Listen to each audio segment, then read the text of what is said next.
इन्होंने दानों पर तस्बीह पढ़ने का हुक्म ये पूछा है कि दानों पर जो तस्बीह पढ़ी जाती है क्या ये जायज है या नहीं। हमने सुना है कि ये बिदअत है। नहीं, बिदअत नहीं है, दानों पर तस्बीह पढ़ना जायज है, क्योंकि तस्बीह काउंट करने का हदीस में हुक्म है। आप सल्लल्लाहु अलैहि वसल्लम ने फरमाया जिसने 33 दफा सुभान अल्लाह का, 33 दफा अल्हम्दुलिल्लाह, 34 दफा अल्लाहु अकबर, ये तस्बीहात फातिमा। इसी तरह आप सल्लल्लाहु अलैहि वसल्लम ने फरमाया जिसने 100 दफा ला इलाहा इल्लल्लाहु वहदहु ला शरीका लहु लहुल मुल्क व लहुल हम्दु व हुवा अला कुल्लि शैइन क़दीर, ये कलमा है। आपने फरमाया जिसने 100 दफा पढ़ा, 100 दफा रात शाम को पढ़ा, तो उससे ज्यादा नेकी कोई कर नहीं सकता। तो इस तरह के जो फजाइल हैं 100 दफा, तो जाहिर है उसको तो काउंट करना पड़ेगा ना। तो काउंट का कोई भी तरीका हो सकता है, उंगलियों पर भी गिना जा सकता है। आजकल एक चाइना की एक बड़ी मशहूर एक डिजिटल मशीन आ रही है, उसको आप दबाते रहें तो काउंट जिस तरह से भी किया जाए खजूर की गुठलियों पर, तो वो मकसद वो तस्बीह के वो दाने नहीं होते, मकसद गिनना होता है। तो किसी भी तरीके से आप गिन सकते हैं। रात को तस्बीह फातिमी कब पढ़ें? रात को तस्बीह फातिमा वितर के बाद पढ़नी चाहिए या जब बिस्तर पर बैठें तब पढ़नी चाहिए? जावेद अहमद कश्मीर से। देखिए, जब ये बिस्तर पे लेट जाए ना उस वक्त पढ़ने का हुक्म है। हदीस है रसूलुल्लाह सल्लल्लाहु अलैहि वसल्लम की, सही हदीस है। हजरत फातिमा रजी अल्लाह ताला अन्हा नबी सल्लल्लाहु अलैहि वसल्लम के पास आई, अर्ज किया कि या रसूल अल्लाह, मैं घर में बहुत खिदमत करती हूँ, हाथों पे निशान पड़ जाते हैं चक्की पीसने से, कोई घर में खादिम का इंतजाम कर दें। आप सल्लल्लाहु अलैहि वसल्लम ने फरमाया मैं तुम्हें ऐसा अमल ना बताऊं जो खादिम से बेहतर है? फरमाया जरूर बताइए। तो आप सल्लल्लाहु अलैहि वसल्लम ने फरमाया 33 दफा। फरमाया जब तुम बिस्तर पे सोने के लिए लेट जाओ, हजरत अली से भी आपने फरमाया, हजरत फातिमा से भी, कि जब बिस्तर पे सोने के लिए लेट जाओ, एक रिवायत में आता है कि आप सल्लल्लाहु अलैहि वसल्लम खुद हजरत फातिमा के घर गए और हजरत अली और हजरत फातिमा के दरमियान में बैठ के आपने उनको नसीहत फरमाई कि जब तुम सोने के लिए बिस्तर पे लेट जाओ 33 दफा सुबहान अल्लाह, 33 दफा अल्हम्दुलिल्लाह और 34 दफा अल्लाहू अकबर पढ़ो। यही तस्बीहात पढ़ने का हुक्म हर नमाज के बाद भी है और रात जब हम सोने के लिए लेट जाएं तो उस वक्त भी है। तो ये वितर के बाद नहीं पढ़े जाएंगे, बल्कि जब आप बिस्तर पे सोने के लिए लेट जाएं तो उस वक्त पढ़ी जाएगी ये तस्बीह। और इसकी ये फजीलत है कि आप सल्लल्लाहु अलैहि वसल्लम ने अपने दामाद और अपनी बेटी को ये तस्बीहात बताई और फजीलत ये बताई कि ये घर में खादिम से बेहतर है। यानी खादिम से तुम्हें वो कुछ हासिल नहीं होगा जो तुम्हें इन तस्बीहात पढ़ने से क़यामत में जो अजर मिलेगा, तो उस अजर को देखकर तुम ये कहोगे कि हमने दुनिया मुसीबत में गुजार दी, मुसीबत से मुराद यानी मशक्क़तों में गुजार दी, तो जो अजर हमें मिल रहा है ये उस खादिम से करोड़ा गुना ज्यादा है। उस खादिम से हमें जो सहूलत मिलती है उससे इतना मजा नहीं आएगा जितना उस अजर को देख के क़यामत में मजा आएगा। अल्लाह हम सबको तौफीक अता फरमाए। नमाज के बाद कौन सी तस्बीह पढ़ें? नमाज के बाद मैंने इमाम साहब और बहुत से लोगों को कुछ तस्बीह पढ़ते हुए देखा है। क्या नमाज के बाद कोई खास तस्बीह होती है पढ़ने की या फिर कुछ भी पढ़ सकते हैं? अब्दुल्लाह कराची से। कुछ भी पढ़ सकते हैं, लेकिन जो सुन्नत तस्बीह है वो पढ़नी चाहिए। तो फर्ज नमाज के बाद तो आप सिर्फ अल्लाहुम्मा अंतस्सलाम व मिनकस्सलाम तबारकत या दल जलाली वल इकराम पढ़ें। उसके बाद सुन्नत मुअक्कदा पढ़ें। उसके बाद फिर आप 33 दफा सुबहान अल्लाह, 33 दफा अल्हम्दुलिल्लाह, 34 दफा अल्लाहू अकबर ये भी पढ़ सकते हैं, या 33 दफा सुबहान अल्लाह, 33 दफा अल्हम्दुलिल्लाह, 33 दफा अल्लाहू अकबर और एक दफा फिर ला इलाहा इल्लल्लाहु वहदहु ला शरीका लहु लहुल मुल्क व लहुल हम्द व हुवा अला कुल्लि शैइन क़दीर ये भी पढ़ सकते हैं। अल्लाहुम्मा ला मानिअ लिमा अअतैत व ला मुअतिय लिमा मनअत व ला यनफउ ज़ल जद्द मिनकल जद्द ये भी, आयतल कुर्सी भी। इसके अलावा भी तस्बीहात हैं, बहुत सी मसाजिद में आजकल वो लटकी भी होती हैं। सऊदी अरब में तो खास वहाँ मस्जिदों में इसका एहतमाम है कि सुन्नत तस्बीहात मैंने तो हर मस्जिद में देखी है, तो बड़ा अच्छा अमल है ये। तो मस्जिद वालों को चाहिए कि वो तस्बीहात जो मामूलात और वज़ाइफ नबी सल्लल्लाहु अलैहि वसल्लम फराइज के बाद पढ़ा करते थे वो लिख के लगा देने चाहिए ताकि लोग उनसे याद कर लें, वरना ये तस्बीहात तो नबी का मामूल था, ये पढ़ा करें। कई दफा हरकत से नमाज टूट जाएगी, नमाज में कितनी दफा बिला उज़र हरकत करने से नमाज टूट जाती है? जैसे बालों को हाथ लगाना, कपड़ों को सीधा करना या खारिश करना वगैरह वगैरह। आमिर मोहम्मद यूसुफ पंजगोर बलूचिस्तान से। देखें, हरकत नमाज के मुनाफी है और कोई भी काम नमाज में ऐसा किया जाए जो नमाज के मुनाफी हो तो नमाज उससे टूट जाती है। जैसे नमाज में बातचीत करना, नमाज में खाना पीना, नमाज में चलना फिरना, तो उससे नमाज टूट जाएगी।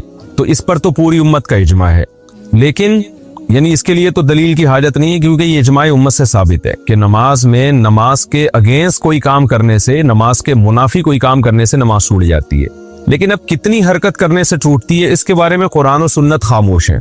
तो जहां कुरान और सुन्नत खामोश होता है, जाहिर है इतनी एक दफा क्यों करने से तो नहीं होगा ना कि नमाज फौरन टूट जाए। ये तो एक, इसमें तो इंसान माजूर है, इतने तो मजबूरन हरकत करनी पड़ती है। तो अब इसमें कोई कुरान और सुन्नत में कोई वाज़ेह दलील नहीं है। کہ کتنی حرکت کرنے سے نماز ٹوٹے گی. تو جب واضح دلیل نہیں ہوتی تو حضرات فقہائے کرام پھر اجتہاد کرتے ہیں. تو اب بعض فقہا تو اس کے قائل ہیں کہ بغیر ضرورت کے اگر 3 دفعہ حرکت کر لی، بغیر ضرورت کے 3 دفعہ جلدی حرکت کر لی تو پھر نماز ٹوٹ جائے گی. بعض فقہا اس کے قائل ہیں. اور بعض فقہا اس کے قائل ہیں کہ اتنی حرکت کی کہ اگر کوئی دیکھنے والا آئے اور اس وقت اس کو دیکھتا تو اس کی حرکت کو دیکھ کے یہ لگتا کہ گویا یہ نماز پڑھ ہی نہیں رہا ہے، یہ ویسے ہی کھڑا ہوا ہے. تو اتنی زیادہ جب حرکت ہوگی تو نماز ٹوٹ جائے گی. تو اس میں جو نماز پڑھ رہا ہے اس کی رائے کا اعتبار ہوگا کہ اگر کوئی مجھے آ کے اس وقت دیکھتا میں اتنی حرکت کر رہا ہوں تو وہ یہ سمجھتا کہ یہ نماز پڑھ رہا ہے یا نہیں پڑھ رہا. اگر وہ یہ سمجھتا کہ شاید یہ نماز ہی نہیں پڑھ رہا جو اتنا ہل رہا ہے تو پھر نماز ٹوٹ جائے گی. تو یہ دونوں قول ملتے ہیں.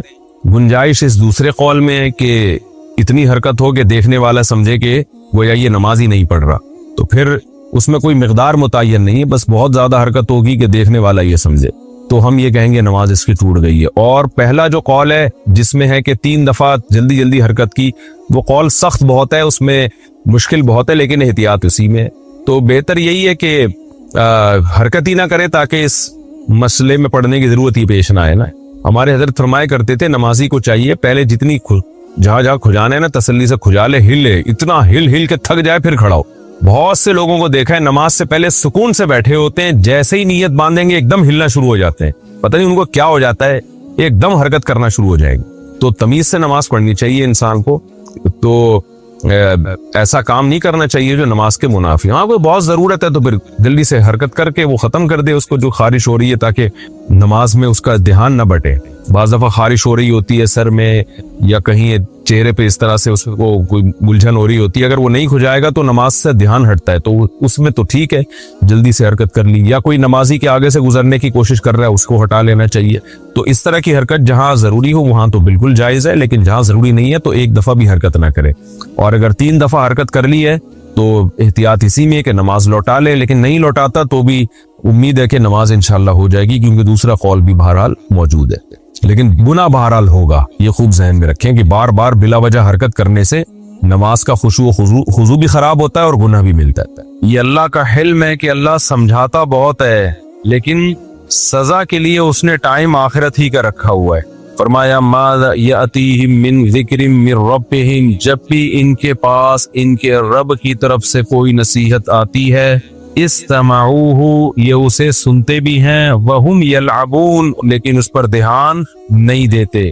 تو آگے اسی کو اللہ نے بیان کیا، پھر انسان کی شکایتیں کی کہ کتنی بستیوں کو ہم نے پہلے تباہ و برباد کیا ہے. فلما احسوا بأسنا اذا هم منها يركضون، جب ان پر عذاب آنے لگا تو پھر چیخو پکار شروع کی انہوں نے. ابھی کسی نے بتایا کہ یہ جو ترکی میں زلزلہ آیا نا، جس علاقے میں آیا وہاں ملحد بھی بہت رہتے تھے جو خدا کو نہیں مانتے تھے. ترکی میں تو ایک لبرل سیکولر حکومتیں رہی ہیں، وہاں کے بہت سے مسلمان بھی مرتد ہو چکے تھے.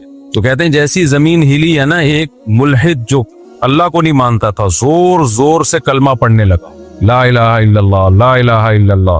تو بعض دفعہ انسان پر جب عذاب آتا ہے نا تو اس کو اللہ یاد آ جاتا ہے. لیکن نبی صلی اللہ علیہ وسلم نے فرمایا تم اس حالت میں اللہ کو یاد رکھو جب تم خوشی کی حالت میں ہو، جس میں اللہ انسان کو یاد نہیں آتا.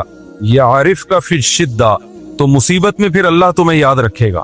جب پیٹ بھرا ہوا ہو، سکون اطمینان کی زندگی ہو، اس وقت عبادت کرنا بڑا مشکل کام ہے. نیند جس کو اچھی آتی ہو اس کے لیے نیند چھوڑ کے تہجد میں اٹھنا مشکل کام ہے. لیکن اب مسئلہ یہ ہو گیا ہے کہ اب تو پیٹ یعنی اللہ کی نافرمانی کا عذاب یہ آنے لگا ہے کہ اب پیٹ بھرا ہوا ہو، ساری ضرورتیں پوری ہو رہی ہوں، پھر بھی انسان سکون میں نہیں ہوتا. یعنی اب جو لوگوں کی ٹینشنیں ہیں نا وہ ٹینشنیں ہیں جو اپنے اوپر خود سے مسلط کی ہوئی ہیں لوگوں نے، بے سکونی کا عذاب جسے کہتے ہیں. تو خیر اللہ نے فرمایا لا ترکضوا وارجعوا الى ما اترفتم فیہ ومساکینکم لعلکم تسألون. اللہ فرماتے ہیں اب ایڑیاں مت لگاؤ، اب شور شرابہ مت کرو. قالوا یا ویلنا انا کنا ظالمین، اللہ فرماتے جب عذاب آتا تھا تو وہ کہتے تھے ہماری بدبختی، ہم ہی ظالم تھے. فما زالت تلک دعواہم، اللہ فرماتے ہیں اسی طرح چیخو پکار میں لگے رہتے تھے کہ اللہ معاف کر دے.